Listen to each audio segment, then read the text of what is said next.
now. WMAL News at 7. Good morning. I'm Barbara Britt. 2 people are dead after a home explosion in Maryland. Kind of shook everything a little bit. When I came out, I saw smoke, and you could see it was like black smoke, and the wind was carrying it. This neighbor telling 7 News he lives over a quarter mile away. That smoke after the home in the upscale Bel Air neighborhood was demolished. A BGE contractor called to the scene after reports of a gas leak was killed, as well as the homeowner, a 73-year-old man who was disabled. He is wheelchair bound, so we did actually locate him within the debris field. The Maryland State Fire Marshal Oliver Alkire says the investigation continues. Montgomery County Police investigating after anti-Semitic hate speech was found spray painted outside Bethesda Elementary School. It's something that impacts not only Jewish students, Jewish families, Jewish individuals, and Jewish allies. It affects the entire fabric of the community. Gila Franklin Siegel, COO of the Jewish Community Relations Council, telling 7 News she was horrified it happened at an elementary school. The Council on American Islamic Relations in a statement calls the graffiti, quote, an unfortunate symptom of the growing frustration over what it calls the brutal genocide in Gaza. Several Virginia schools going back to class today: Manassas City, Spotsylvania County, and transition grades in Stafford County. While in Maryland, it's tax-free week to help with spiraling back-to-school costs. From now until August 17th, shoppers won't pay the state's 6% tax on clothing and shoes under $100 or on the first $40 of a backpack sale. This is a huge boost for families who are looking to upgrade their wardrobe or just need to replace clothes for back to school. It cost Maryland Comptroller Brooke Learman State $6.5 million to go tax-free, but the state loses money, but it's great for the state because Maryland helps Maryland families. It helps Maryland small businesses. Scott Lynn on WMAL and WMAL.com. The legal battle over the approval of the Prince William Digital Gateway project continues in court at the end of October. That's the start date set for a lawsuit filed by landowners whose properties abut the land where the massive data center project will be built, along with the American Battlefield Trust and the Coalition to Protect Prince William County. Zoning laws have very strict requirements in Virginia. Their attorney, Chap Peterson, told WMAL when the suit was filed in January. We pointed out really a dozen aspects of this zoning process that were fatally flawed. Peterson says the developers didn't get the proper permits or submit maps outlining where the buildings would be sited. Heather Curtis on WMAL and WMAL.com. Checking your money. Dow futures now up 27. NASDAQ futures up 43. WMAL Sports. Summer Olympics head next to L.A. after wrapping up in Paris with 126 medals for the United States. Up next, traffic and weather as O'Connor & Company continues on News Talk 105.9 WMAL. Now on 105.9 FM and streaming worldwide on the WMAL app. O'Connor and Company. 7:06 this Monday morning in the nation's capital. Thanks for tuning into O'Connor and Company here on WMAL. Coming up in 30 minutes, Sean Parnell will join us. He was at that Trump rally in Butler, and he's got the latest as he's been pursuing the Secret Service scandal like no one else. 8:05, Scott Pressler, local boy made good. I know his family's proud of him in Northern Virginia, and I'm told they listen to WMAL every day. Scott is out there registering voters in Pennsylvania like no one else. We'll get an on-the-ground report from him. And then at 8:35, Matt Bonesteel of the Washington Post sports reporter, and give us a recap of the triumphant American team at the Olympics. I'm Larry O'Connor alongside Julie Gunlock. Good morning, Julie. Good morning.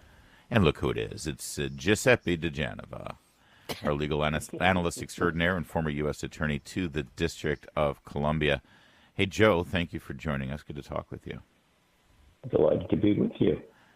Well thanks. Where to begin? You know, I saw this announcement from Pennsylvania. The Pennsylvania Department of State proactively put out an announcement on social media warning everybody that, well, let me read it to you. This was on August 8th, Friday, I believe it was. Pennsylvanians won't always know the final results of all races on election night. Any changes in results that occur as counties continue to count ballots are not evidence that an election is rigged.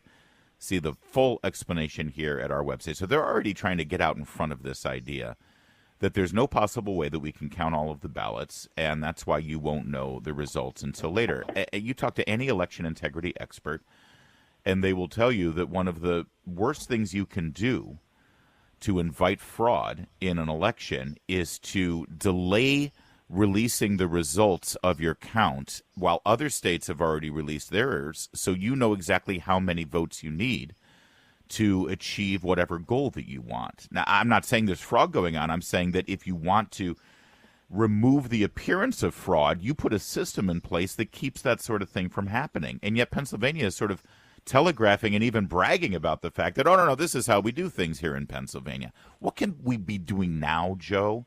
It's August. Can't we do something now about this?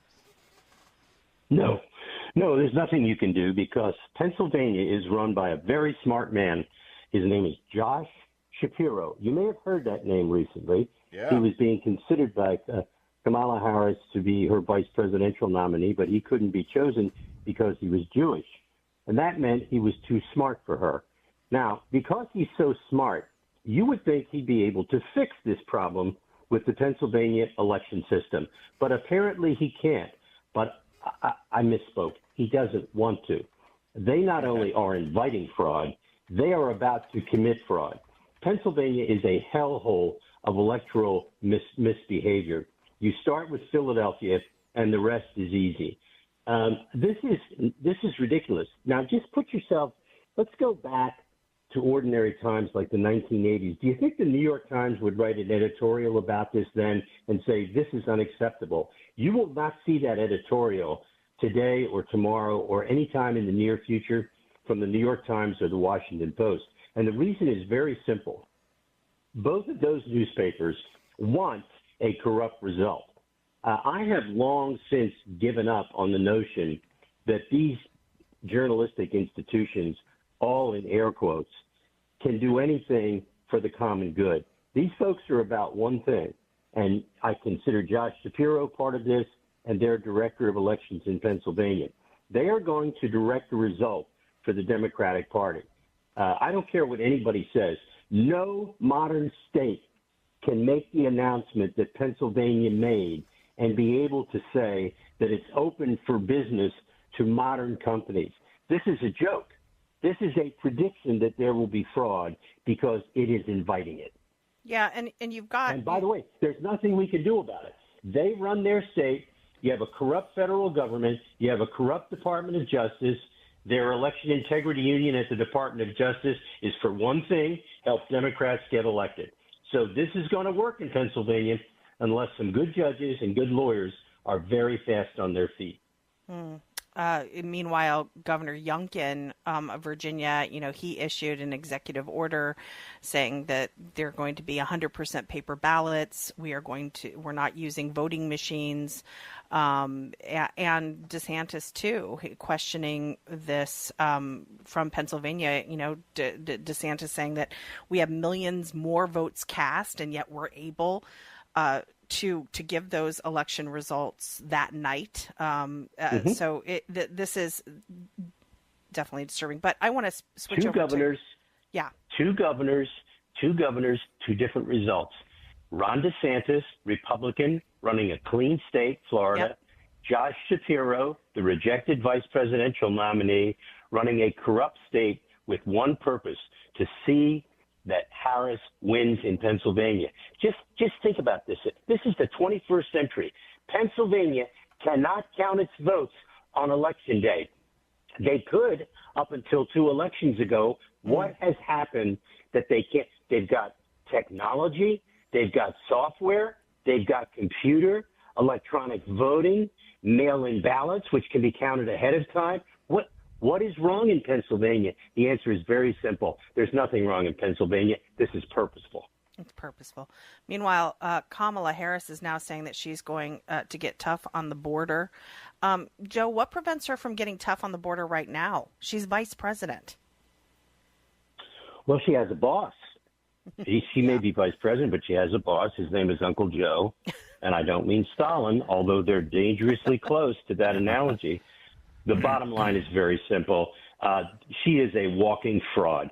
And I must say, either the American people are asleep at the wheel, which is distinctly possible, given their conduct in recent years, or they're just plain dumb. I think those numbers are probably accurate about her, the way she's been pumped up by the mainstream media or the media, so that she's been painted to be a different person than she is. And when you watch these interviews with J.D. Vance by some of the national journalists who assault him over criticizing either the vice president nominee for Kamala Harris or her, I mean, it's mind-boggling. There is an aggressive assault underway by the media on Trump and Vance, and to completely deny the last 3.5 years of the Biden-Harris administration. So I think it's fascinating. I'm just amazed. If these numbers stick, I will say this. I think the Trump campaign has done a miserable job of countering the narrative of Harris. I don't care how bad the press is against Trump. You can't do what the Trump people have done over the last 2 or 3 weeks since she's been on the road. Their messaging just stinks.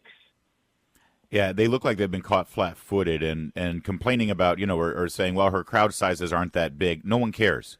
No one cares. Talk about the candidate. Yeah. Talk about her fraudulent Talk positions. About inflation. Talk about the price of a gallon of gas, the loaf of bread. For God's sakes, this is so easy. A child can do it. This isn't about being a victim, and Trump has to stop it. He is throwing away this election. Joe, speaking of interviews, J.D. Vance did sit for multiple interviews, and there's one thing that I think would require your legal analysis here. Listen to John Carl challenging a claim that Donald Trump made on the campaign trail earlier this week about Tim Walz. He said that Tim Walz has signed a letter letting the state kidnap children to change their gender, that allow kidnap children to change their gender. Now, it wasn't a letter, it was an executive action, and I'm reading it right now. It's called temporary emergency jurisdiction. A court of the state has temporary emergency jurisdiction if the child is present in the state and the child has been unable to obtain gender-affirming health care as defined in Section 543. Can you explain temporary emergency jurisdiction? That means the court, on behalf of the state, takes control of a child's very radical health care decisions away from the parents. How is that not kidnapping? Right. Well, it certainly sounds like kidnapping. The only difference is it's sanctioned kidnapping by the state. Jonathan Karl may not like this. I think part of John's problem is he's still a member of the gridiron, so he's not clearly thinking anymore. But the bottom line is with this is, listen, Governor Walz is a screwball. He is a Class A socialist communist screwball. He joyfully signed that order allowing temporary emergency jurisdiction over children when it comes to so-called gender-affirming care. There's just no doubt about it. And Trump was right, and J.D. Vance was right, and Jonathan Karl was predictably wrong, as everybody at ABC News is about everything. I mean, all you have to do is watch Martha Raddatz. That's like watching a train wreck. Thank you, Joe. And you got a gridiron knock in there. It's been a couple of months. Good job. Yeah, they're everybody listening. Needs to be. That's part of my health program. You sound like a very happy, content man. I wish I were so when I get there. Thanks, Joe. Appreciate it. 7:15 WMAL traffic and weather every 10 minutes. First on the 5. Jamie Whitten. WMAL. Making sense of the news. Live from the Home Paramount Pest Control Studios. Home Paramount, the leader in pest control since 1939. Joe Biden has granted his first interview since his abdication of the Democrat nomination. He sounded awful. He looked bloated and puffed up, actually. And he definitely got the orange pancake makeup on again. Robert Costa was able to get this for CBS, and to call this an interview is a bit of an abomination. There was no tough questions, no challenges. And Bob had this very strange sort of glib smile on his face, like he almost admired the audacity of the Democrats doing what they did here. Let's just be clear. Joe Biden's going to illuminate a little bit about what really went on here with regard to him being forced off the ticket. But there's only one way to describe all of this. It's cheating. Now, let me be clear, because when I say this, people say, well, there's nothing illegal about it. That you can cheat without breaking the law. You cheat on your spouse. No one's going to throw you in jail. Right. It's still cheating. You can cheat in a card game. You can cheat in, sports. No one's going to throw you in jail. Cheating is cheating, though, and everybody sees what this is. It's cheating. I'll summarize this for you before you hear Joe Biden tell the story, but here's the bottom line. They thought they could beat Trump, so they went and raised all their money, and they fixed the nominations process so Robert Kennedy couldn't participate, and they jammed Biden through. And then after the debate, it was clear that Trump was going to win. And so when they decided Biden couldn't win, they just decided, okay, well, let's switch candidates. It's cheating. They got away with it, mostly because the media is on their side and is promoting it and celebrating it. But it is cheating. And here Joe Biden confirms it. We'll start with cut 20. Look, the polls we had showed that it was a neck-and-neck race. Would have been down to the wire. But what happened was a number of my Democratic colleagues in the House and Senate thought that I was going to hurt them in the races. And I was concerned if I stayed in the race, that would be the topic. You'd be interviewing me about why did Nancy Pelosi say, why did so, and I thought it'd be a real distraction. There you go. He was going to be a distraction by being the top of the ticket, he claims. He says it was neck and neck, which it wasn't. He was losing across the board, of course. Yeah. He's still delusional. And so that's why he stepped away, he says. He claims. He stepped away. They pushed him out. That's of course they did. And Nancy Pelosi, by the way, was a big part of it. She's been doing a couple of interviews trying to tell her side of the story. Apparently, they're not speaking. She also said over the weekend she questioned the actual letter that Joe Biden put out that Sunday announcing he wasn't going to be running. Here, take a listen to this. I didn't accept the letter as anything but a letter. I mean, there are some people who were unhappy with the letter. Let me say, some said that some people were unhappy with the letter. I'll put it in somebody else's mouth because it was I don't even know. It didn't sound like Joe Biden to me. They're still hiding something. What is this whole some people? I'll put it in somebody else's. Some said that some people were unhappy with the letter. It didn't sound like Joe Biden to me. This is what a coup sounds like. I'm telling you, months from now or years from now, we're going to get the full story on this and how dark and ugly and dirty it was. But at that point, it won't matter. Right. And no one will care. This is after everyone writes their books and makes their millions and gets their beach houses. And there are still no questions being asked. And by the time, here's what happens, by the way. Kamala Harris has said she's going to sit for one interview. And by the time she actually sits for the interview, it's only going to be 45 minutes or 30 minutes. They're only going to ask 5 questions, probably. Half of them will be about Trump. Yep. And, the typical full-body baby oil massage, instead of actually asking challenging questions about this. What did she know and when did she know it? How long did she cover up Joe Biden's declining health? There were no questions about the cover-up of his health, by the way, from Bob Costa. There was no questions about what happened in Las Vegas, now that we've actually heard the police audio of Las Vegas when Joe Biden had some kind of medical event. They still claim that it was a COVID. Yeah. Speaking of Costa, the only thing we got of him was these sort of approving smiles and nods. Right.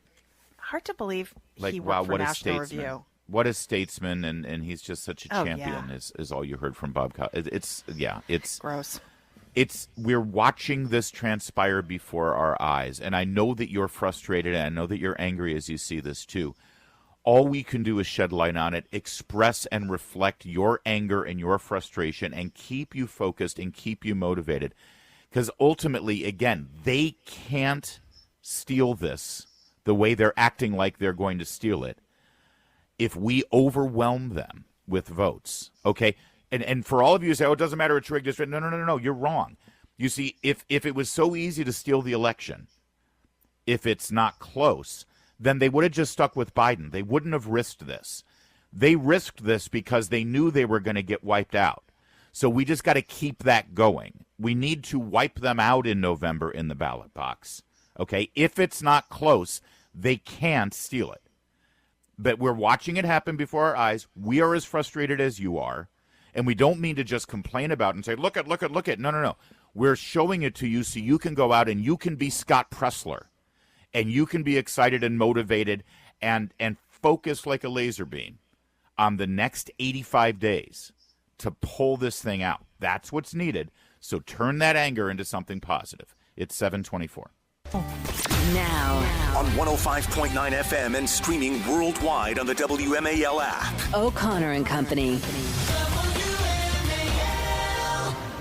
It's 7:36. It's O'Connor and Company coming up at 8:05. Scott Pressler will join us, talk about his registration efforts there in the middle of the country. 8:35, Matt Bonesteel, Washington Post, to give us a recap of the USA triumph in Paris. It's Larry O'Connor with Julie Gunlock. Julie.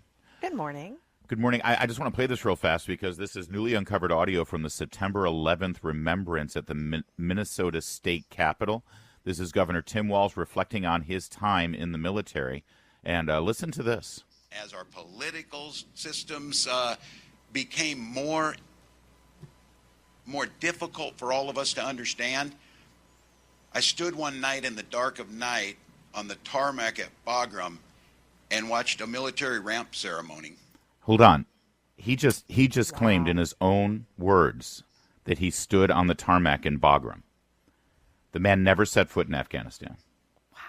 I mean, unless he was there as a congressman, is that what he said? Did he ever visit as a congressman, perhaps? But he makes it sound like, again, this was coming right after he recounted his time overseas, of course, where he served in Italy.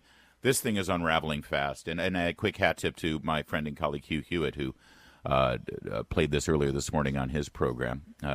Joining us right now is Sean Parnell, combat veteran, retired Army infantry captain with the 10th Mountain Division. And I don't know, Mr. Parnell, I want to talk to you about the assassination attempt that you witnessed 4 weeks ago in Butler. But I know that you have got to have strong feelings about everything that we're learning about Tim Walz and his, at the very least, exaggeration of his military service, which is frustrating because the man retired as a master sergeant after 24 years in the National Guard. That should be enough. Why do you have to blow up your service like this? Yeah, first of all, thank you for having me. Yeah, I couldn't agree more. I mean, there's a couple parts to this. Just the double standard that the media has when dealing with Republicans and Democrats with their service. When I was running for the House and the Senate, the media dug into every aspect of my military background. They asked where they're I went, doing it to Hung Kao here in Virginia, too. They're trying to challenge his service as well. And by the way, ask for my DD-214. And by the way, I don't care. They should do that. I'm fine with that. But this guy, think about this. This guy, because what we're hearing, the sound that you just played, this is some of the most brazen lies about someone's service that you could really tell. And this guy was able to run for Congress. This guy was able to run for governor. And this only comes out now as he's running for vice president. What an indictment on the media, first of all. What a joke. And they're getting away with also the response as being he misspoke. I mean, that is unbelievable. That's their excuse. Not that he lied. He had coins made with Command Sergeant Major rank on it, etched in steel, for goodness sake. I mean, he basically, the most egregious part to this is there are a lot of people that embellish their service, and you kind of roll your eyes and be like, these guys are idiots, but whatever, thank you for your service.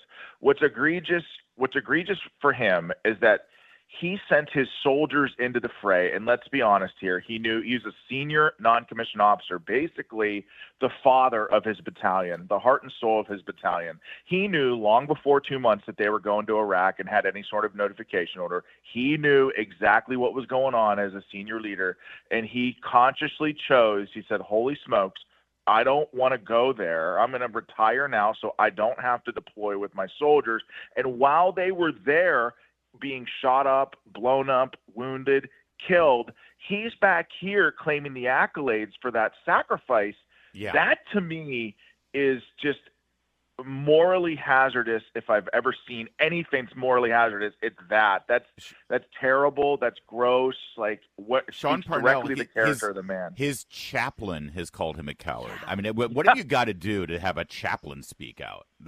if Chappie in your battalion is calling you a dirtbag, there's such it must be really, really, really bad. Really Again, bad. You've heard this. My hunch here is that he was part of some congressional delegation in Bagram after his time in the. But again, the whole thing was framed. I played you a snippet. It was framed within the context of his service in the military. It's gross, and it's you shouldn't get away with it.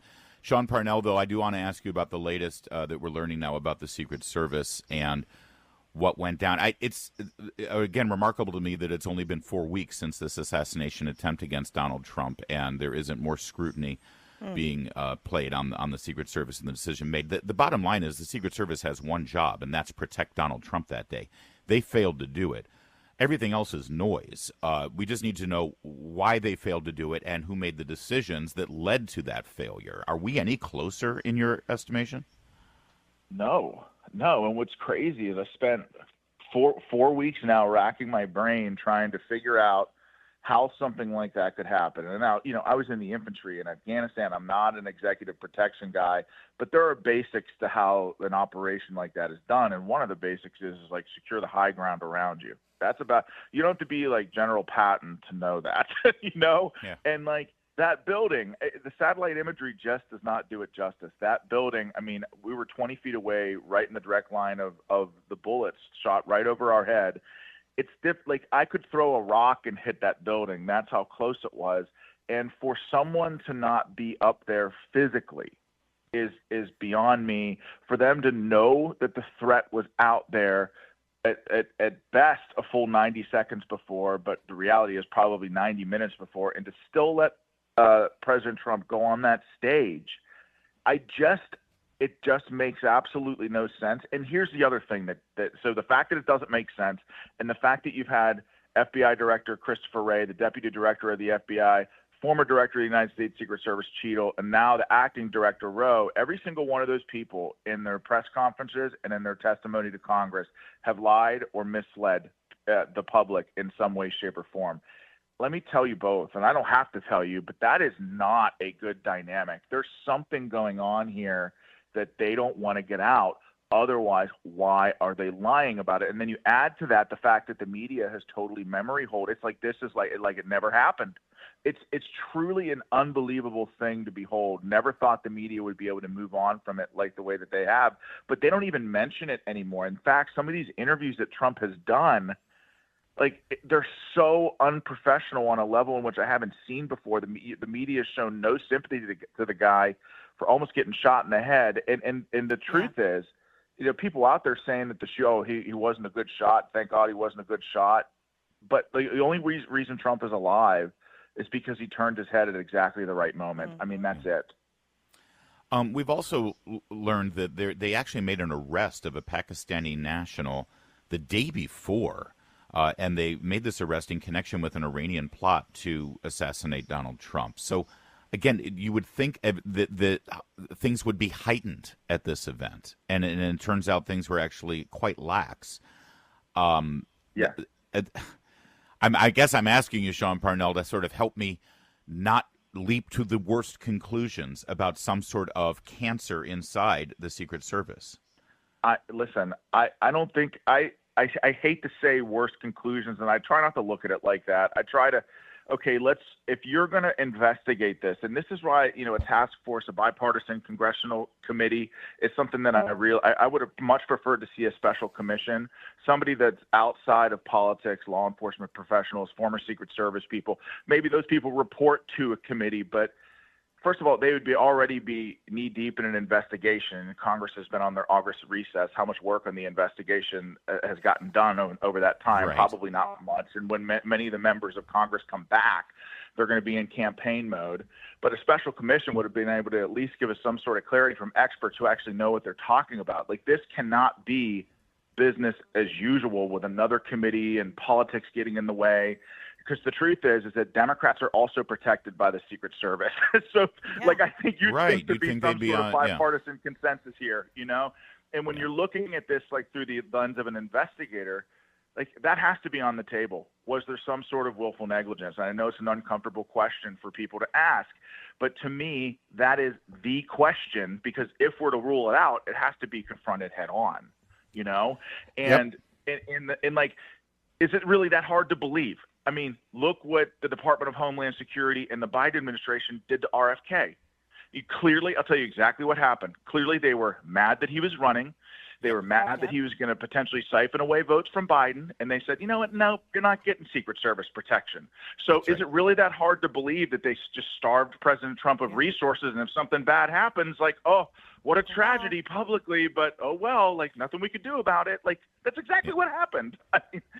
I know. Sean Parnell. That's why we keep watching your podcast there over on Rumble. It's Battleground with Sean Parnell. It's great stuff, and we appreciate you joining us. Thanks, man. Thank you both. Thank you. Olympics closing ceremony yesterday, and there's so much to get to about it, but I will tell you this. Tom Cruise stole the show. He did. Tom Cruise actually stood on the rooftop of the stadium and then rappelled down, suspended by a single cable in a harness. What is it? Isn't the guy like 75 years old or something? Getting up then there. Walked through the crowd of athletes. Athletes were more excited to see him than anybody else. He got the Olympic flag from the mayor of Paris, and then he put it on the back of a motorcycle, drove out of the stadium, and then they cut to film of him driving through Paris, past the Eiffel Tower, onto a plane, basically then jumped out of a plane. He took it to Hollywood. It is was the bottom Mission line Impossible. because the next great. Olympics will be in L.A. And so Okay, this was the transition from gay Paris to, well, even gayer Hollywood. Yeah, one group of weirdos to another group of weirdos. But I have to say one thing: when Tom Cruise was walking through the crowd, this woman like grabbed him and kissed him. Yeah. And like made out with him. I couldn't believe it. And she's one of the athletes or coaches or something. Well, listen, you get your moment, man. Yeah, you get your moment. 7:54.